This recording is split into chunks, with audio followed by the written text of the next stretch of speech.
আসসালামু আলাইকুম everyone, welcome to hashtag এইচএনএফ। আজকে আমরা নিউ একটি ভিডিও নিয়ে আপনাদের সামনে চলে আসলাম। আজকের ভিডিওতে আমরা কথা বলবো ইউকের হাউস রেন্ট নিয়ে। তো আমাদের কমেন্টসে অনেকেই জানতে চান বর্তমান ইউকের পরিস্থিতি, হাউস রেন্ট, বাসা ভাড়া কত। তো ভাবলাম একটা ভিডিও তৈরি করি আপনাদের জন্য, যাতে আপনারা আসলে ডিটেলস একটি ধারণা পান এই ভিডিওর মাধ্যমে।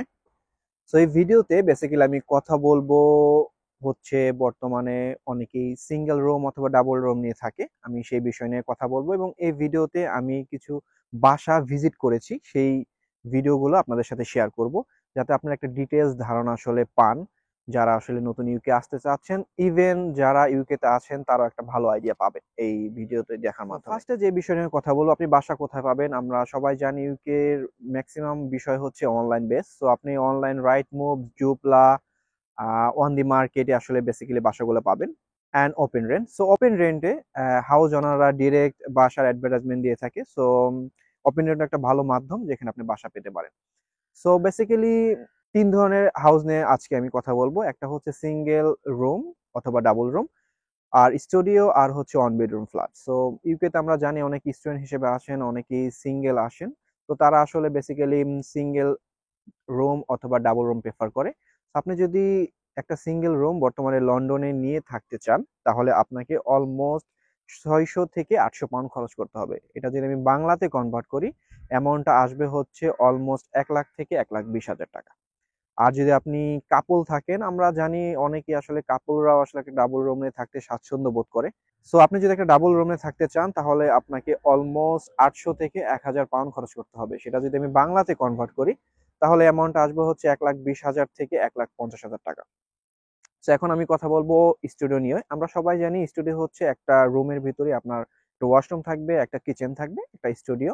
এই ভিডিওতে আমি আপনাদেরকে একটা স্টুডিও ভিজিট করেছি, সেই ভিডিওটা দেখলে আপনারা আরো ক্লিয়ার হবেন আসলে স্টুডিওটা দেখতে কেমন। সো দেখতেই পাচ্ছেন এই পাশে হচ্ছে আপনার একটা ওয়াশরুম আছে, এখানে একটা রান্নাঘর, আর হচ্ছে এটা হচ্ছে একটা ডাবল রুম। সো এই স্টুডিওটা যদি আপনি হায়ার করতে চান, তাহলে আপনাকে অলমোস্ট 1,100 পাউন্ড খরচ করতে হবে।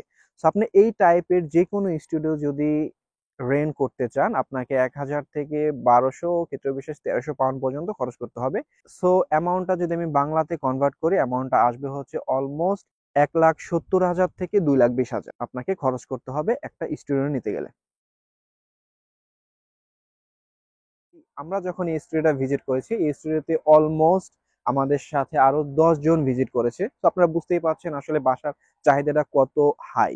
কারণ ব্রেক্সিটের পরে আসলে হিউজ মানুষ ইউকে তে প্রবেশ করেছে, এই জন্য বাসার একটা হিউজ ক্রাইসিস এখানে আছে। তো আমি অলরেডি আপনাদেরকে একটা স্টুডিও শেয়ার করেছি। সো এখন যে ভিডিওটা আপনাদের সাথে শেয়ার করব, সেটা হচ্ছে একটা ওয়ান বেডরুম ফ্ল্যাট। আমি এখন চলে যাচ্ছি একটি ওয়ান বেডরুম ফ্ল্যাট ভিজিট করার জন্য। সো আপনারা যে ওয়ান বেডরুম ফ্ল্যাটটা দেখতে পাচ্ছেন, এখানে হচ্ছে আপনি একটি সেপারেট বেডরুম পাবেন, একটা সেপারেট কিচেন, একটা ওয়াশরুম, অ্যান্ড হচ্ছে একটা লিভিং স্পেস। সো এই টাইপের যদি একটা ওয়ান বেডরুম ফ্ল্যাট আপনি ইউকে লন্ডনে নিতে চান, তাহলে আপনাকে অলমোস্ট 1,500 থেকে 1,600 পাউন্ড খরচ করতে হবে। এই অ্যামাউন্টটা যদি আমি বাংলাতে কনভার্ট করি, আপনাকে 2,40,000 থেকে 3,00,000 টাকা পর্যন্ত খরচ করতে হতে পারে, যদি আপনি এই টাইপের একটি ওয়ান বেডরুম ফ্ল্যাট নিতে চান। এখন যে ভিডিওটা আপনাদের সাথে আমি শেয়ার করব, সেটা হচ্ছে একটা ডাবল রুম। সো আপনারা যারা এই টাইপের ডাবল রুম নিতে চান, বা ইউকে আসার পরে যারা এই টাইপের ডাবল রুমে থাকতে যাবেন, তাদেরকে অলমোস্ট 800 থেকে 1,000 পাউন্ড খরচ করতে হবে। আমি 800 থেকে 1,000 পাউন্ড এই কারণেই বলছি, এটা হয়তোবা এরিয়া বেস আপনাকে কিছু এদিক ওদিক হতে পারে। সো আপনি যদি এটা বাংলাতে কনভার্ট করেন, আপনাকে অলমোস্ট 1,20,000 থেকে 1,50,000 টাকা খরচ করতে হবে। সো ওভারঅল আপনি আসলে বুঝতেই পারছেন এই ভিডিওর মাধ্যমে ইউকের বর্তমান সিনারিও। সো আমরা আসলে এই ভিডিওতে আপনাদেরকে একটা ওয়ান বেডরুম ফ্ল্যাট দেখিয়েছি, একটা স্টুডিও দেখিয়েছি, একটা ডাবল রুম দেখিয়েছি। সো এই ভিডিওর মাধ্যমে আমরা একটা ডিটেলস ধারণা হয়তো বা পাবেন যে আসলে ইউকে তে বর্তমান বাসা কি অবস্থা, এবং আপনারা যারা ইউকে তে আসতে চাচ্ছেন তারা আসলে কি টাইপের বাসা পাবেন। একটা বিষয় আপনাদের সাথে শেয়ার করি, আপনি যদি এজেন্সি থেকে বাসা নিতে চান, তাহলে অবশ্যই আপনাকে 3 মান্থ পে স্লিপ দিতে হবে। সো আসার সাথে সাথে আপনি আসলে একটা বাসা নিতে পারবেন না, অবশ্যই আপনাকে একটা জব লাগবে এবং জবে 3 মান্থ স্টে করতে হবে। So 3 month pay slip plus আরো কিছু ডকুমেন্টস দেওয়ার পরেই আপনি এরকম একটা বাসা পাবেন। আর যদি আপনার 3 মান্থ পে স্লিপ না থাকে বা এজেন্সি থেকে একটা বাসা নিতে চান, তাহলে অবশ্যই আপনাকে 6 মান্থ অ্যাডভান্স রেডি রাখতে হবে। সো বুঝতেই পারছেন, আপনি যদি একটা ডাবল রুম হায়ার করতে চান, এবং আমি যদি ধরে নেই সেই বাসাটার বেস প্রাইস হচ্ছে 1,20,000 টাকা, তাহলে আপনাকে 6 মাসে অ্যাডভান্স বাবদ অলমোস্ট 7 লাখ টাকা অ্যাডভান্স করতে হবে। সো বর্তমান এই হচ্ছে পরিস্থিতি। তো যারা আসবেন একটু ব্যাকআপ নিয়ে আসবেন, প্রিপারেশন নিয়ে আসবেন। আরেকটা বিষয় সেটা হচ্ছে এই ঝামেলাটা থেকে বাঁচার জন্য অনেকেই আপনি বিভিন্ন অফ লাইসেন্স দোকান থেকে বা ডিরেক্ট কোনো মালিকের সাথে কন্ট্যাক্ট করে আপনি বাসা নিতে পারেন। সেক্ষেত্রে হয়তোবা আপনাকে এই ধরনের হ্যাসেল পোহাতে হবে না। আপনি খুব সহজে ১ থেকে ২ মাসের অ্যাডভান্স দিয়ে একটি বাসা নিতে পারেন। সো সেক্ষেত্রে আপনাকে একটু বেশি কষ্ট করতে হবে, ঘুরতে হবে, বিভিন্ন অফ লাইসেন্স দোকানে গিয়ে অ্যাড গুলো ফলো রাখতে হবে। এই ধরনের বাসা আপনি বেসিক্যালি বেশি পাবেন হচ্ছে হোয়াটসঅ্যাপেলে। আর সাউথ হলে আপনি পাবেন যেখানে আসলে ইন্ডিয়ান অনেক হাউস ওনার বাসা ভাড়া দিয়ে থাকে। তো যারা আসবেন তারা হোয়াটসঅ্যাপেল অথবা সাউথ হলের এই দিকটায় এরকম অফ লাইসেন্স দোকানে যদি আপনি অ্যাডভার্টাইজমেন্ট গুলো ফলো রাখেন তাহলে হয়তো একটা সুন্দর বাসা আপনি পেয়ে যেতে পারেন।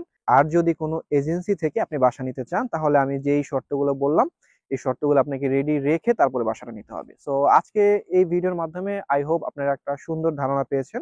সো আর যদি আপনাদের ইউকে হাউস রেন্ট নিয়ে কোনো কোয়ারিজ থাকে আমাদের কমেন্টস বক্সে জানাবেন। তো আজকের ভিডিও এই পর্যন্তই। সবাই ভালো থাকবেন, সুস্থ থাকবেন। আল্লাহ হাফেজ, দেখা হবে নেক্সট ভিডিওতে। অ্যান্ড অবশ্যই ভিডিওটি ভালো লাগলে আমাদের চ্যানেলে সাবস্ক্রাইব করে আমাদের পাশে থাকবেন। ধন্যবাদ।